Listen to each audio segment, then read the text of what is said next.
बहुत समय पहले की बात है। किसी गांव में एक किसान रहता था। वो रोज भोर में उठकर दूर झरनों से स्वच्छ पानी लेने जाया करता था। इस काम के लिए वो अपने साथ 2 बड़े घड़े ले जाता था, जिन्हें वो डंडे में बांधकर अपने कंधे पर दोनों ओर लटका लेता था। उनमें से एक घड़ा कहीं से फूटा हुआ था और दूसरा एकदम सही था। इस वजह से रोज घर पहुंचते पहुंचते किसान के पास 1.5 घड़ा पानी ही बच पाता था। ऐसा 2 सालों से चल रहा था। सही घड़े को इस बात का घमंड था कि वो पूरा का पूरा पानी घर पहुंचता है और उसके अंदर कोई कमी नहीं है।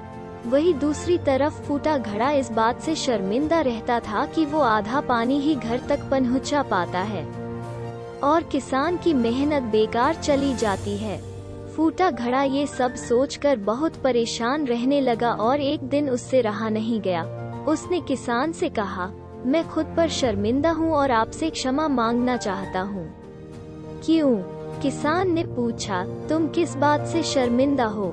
शायद आप नहीं जानते, पर मैं एक जगह से फूटा हुआ हूँ और पिछले 2 सालों से मुझे जितना पानी घर पहुँचाना चाहिए था, बस उसका आधा ही पहुँचा पाया हूँ। मेरे अंदर ये बहुत बड़ी कमी है और इस वजह से आपकी मेहनत बर्बाद होती रही है। फूटे घड़े ने दुखी होते हुए कहा। किसान को घड़े की बात सुनकर थोड़ा दुहक हुआ और वह बोला, कोई बात नहीं, मैं चाहता हूँ कि आज लौटते वक्त तुम रास्ते में पड़ने वाले सुंदर फूलों को देखो। घड़े ने वैसा ही किया। वो रास्ते भर सुंदर फूलों को देखता आया। ऐसा करने से उसकी उदासी कुछ दूर हुई, पर घर पहुँचते पहुँचते फिर उसके अंदर से आधा पानी गिर चुका था। वो मायूस हो गया और किसान से क्षमा मांगने लगा। किसान बोला, शायद तुमने ध्यान नहीं दिया, पूरे रास्ते में जितने भी फूल थे वो बस तुम्हारी तरफ ही थे। सही घड़े की तरफ एक भी फूल नहीं था। ऐसा इसलिए क्योंकि मैं हमेशा से तुम्हारे अंदर की कमी को जानता था और मैंने उसका लाभ उठाया। मैंने तुम्हारे तरफ वाले रास्ते पर रंग बिरंगे फूलों के बीज बो दिए थे।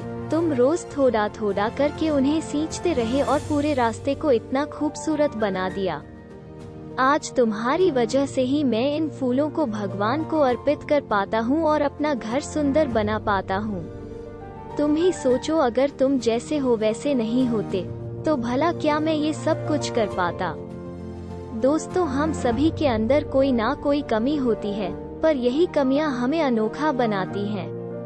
उस किसान की तरह हमें भी हर किसी को वो जैसा है वैसे ही स्वीकारना चाहिए और उसकी अच्छाई की तरफ ध्यान देना चाहिए। और जब हम ऐसा करेंगे तब फूटा घड़ा भी अच्छे घड़े से मूल्यवान हो जाएगा।